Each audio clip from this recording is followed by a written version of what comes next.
Our vaccines are working exceptionally well, but what they can't do anymore is prevent transmission. Oh, that's all. The whole reason for the vax mandate. So why is there still a vaccine mandate for our armed forces? Now, thousands have already been booted because of this refusal on the part of, our government to admit the obvious. And the military, a lot of them don't want the vaccine. And there's a new warning that we could lose nearly 100,000 more in just the Army alone when all's said and done.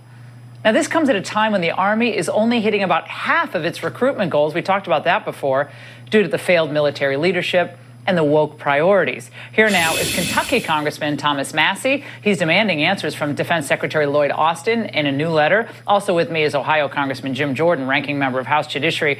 Congressman Massie, first with you. Is it true that the Inspector General told Secretary Austin it was likely violating the Religious Freedom Restoration Act? Absolutely. And 3 months ago, June 2nd, these documents just came out. The Inspector General for the DOD said, by the way, not only do we believe you're probably violating the law, that your reviewers are taking 12 minutes per religious freedom application to review and deny them if they work 10 hours a day and take no breaks. It's virtually impossible. It's a fraud is what it is, and they are not reviewing these applications. By the way, you shouldn't even have to have an application. You just saw the CDC director saying that the whole premise for the vaccine mandate went away when we found out they can't stop the spread of vaccines. And most importantly, for not getting the shot that they knew when they told us that it would stop you from getting the virus. They knew that wasn't true. I asked Dr. Birx this question 2 months ago, a little more than 2 months ago, June 23rd. I asked her a question. I said, Dr. Birx, when the government told us that the vaccinated couldn't get the virus, were they lying or were they guessing? And her response was, well, Congressman, I like to hope that they thought, I said, as a guess, a liar, a hope. So that's the problem. So, yeah, we do need to look at this. But this is a matter of national security. Our country's security is on the line at the southern border, and now with this, we are destroying. We're gonna look at the border issue too. We have to, they're doing that intentionally. Yeah, well, that's being done on purpose. You're right. Now, Congressman Jordan, I want to stay with you for a second.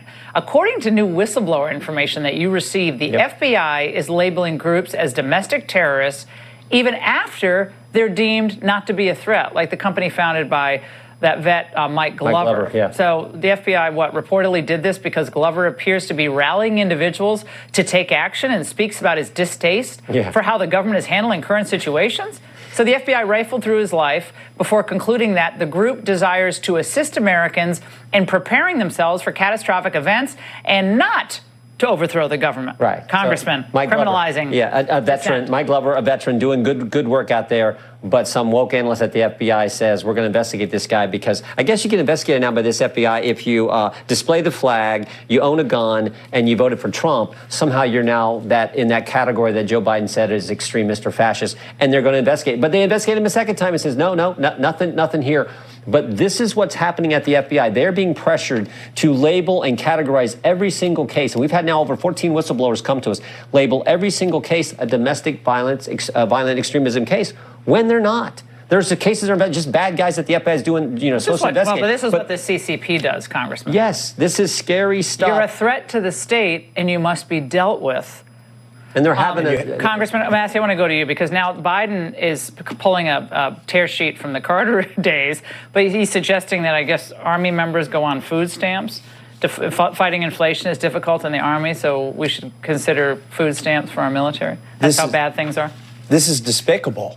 It's absolutely abhorrent, and it's no way to treat our military. The vaccines are no way to treat our military, not giving them or their families enough to eat.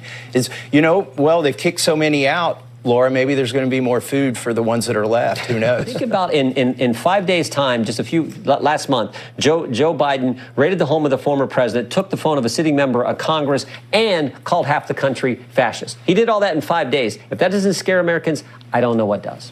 Congressman, both of you, thank you for joining us tonight.